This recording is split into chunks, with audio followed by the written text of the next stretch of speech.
그 수석 보좌관 회의에서 얘기된 부분 하나 브리핑이 있어서 두 가지 브리핑입니다.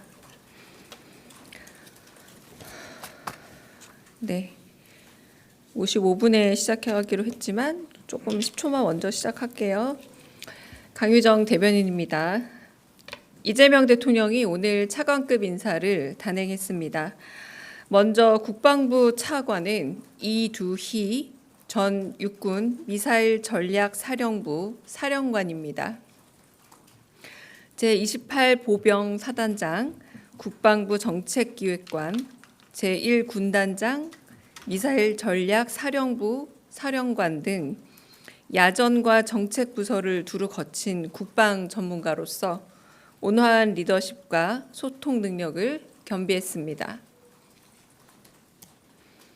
변화하는 전장 환경에 대응하고 한미동맹에 기반한 전방위적 억제 능력을 확보할 적임자입니다. 또한 AI와 첨단 과학기술을 접목한 국방 운영 혁신도 잘 해낼 거라는 점이 높이 평가됐습니다. 보건복지부 1차관은 이슬한 보건복지부 사회복지정책실장입니다. 보건복지부 내에서 연금재정과장, 연금정책과장, 연금정책관 등을 거친 대표적 연금 전문가입니다. 연금 외에도 의료정책팀, 건강정책국 등을 두루 거치며 다양한 분야에서 전문성을 발휘해온 인재인 만큼 위기 속에서 서로를 지키는 든든한 사회 안전망 마련이라는 대통령의 국정 철학을 구현할 적임자로 평가됩니다. 환경부 차관은 금한승 국립환경과학원 원장입니다. 환경부에서 30여 년간 근무하면서 기후 탄소 정책실장, 탄중이 사무차장, 기후변화 정책관, 정책기획관 등을 두루 역임했습니다. 환경정책 전반에 대한 경험과 전문성을 보유했고 정책 경향에 밝은 환경정책통이라는 평가입니다. 오랜 경륜과 사명감을 바탕으로 기후위기 등 환경 문제에 잘 대응해 나갈 적임자입니다. 고용노동부 차관에는 권창준 고용노동부 기획조정실장이 발탁됐습니다.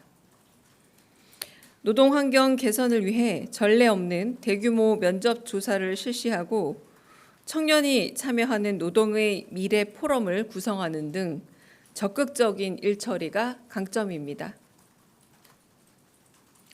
적극적 소통을 통해 사회 갈등을 해소하고 고용노동 행정의 전문성을 살려 일자리 창출에 기여할 전문가입니다.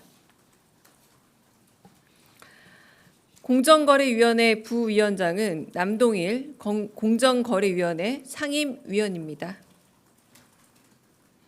공정위의 대표적 정책통으로 화합의 리더십으로 통하는 인물입니다. 대변인을 역임해 대내외적인 소통 역량을 갖췄다는 평가입니다.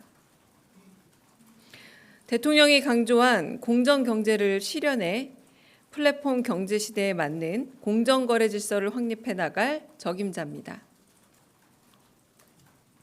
오늘 인선은 각 부처 장관들과 유기적으로 호흡하며 국방개혁, 사회안정망 확대, 기후변화 대응, 노동권 강화 등 이재명 정부의 세부적 과제를 책임질 인물들로 채워졌습니다.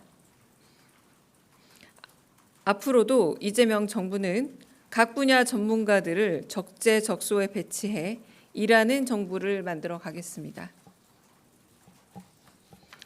두 번째, 수석보좌관 회의 결과 마련된 TF에 관련돼 브리핑하겠습니다. 오늘 오후에 강훈식 비서실장 주재로 수석보좌관 회의가 열렸습니다. 앞서 있었던 이재명 대통령의 지시대로 실장과 수석 비서관, 비서관들 외에도 실무를 담당하는 행정관들까지 총 90명이 넘는 대통령실 직원이 참석했습니다. 오늘 회의에서는 어제 이재명 대통령이 광주 타운홀 미팅에서 언급했던 광주 군공항 이전 TF 구성안이 보고됐습니다.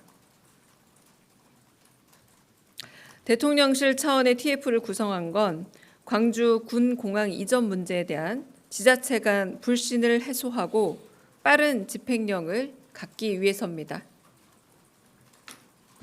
대통령실 TF에서는 앞으로 국방부와 국토부, 기재부, 광주시, 전남도, 무안군이 참여하는 육자 협의체의 구성과 주관 기관을 결정할 예정입니다. 필요한 경우 주민과 외부 전문가도 협의체에 포함될 수 있고 대통령실도 협의체에 참여하게 됩니다. 앞으로 TF에서는 군공항 이전 관련 비용을 추산하고 공항시설의 효율적인 배치와 국가 재정 지원, 소음 피해 분석 등 군공항 이전 방안에 대한 기관별 역할을 검토할 예정입니다. 이상입니다.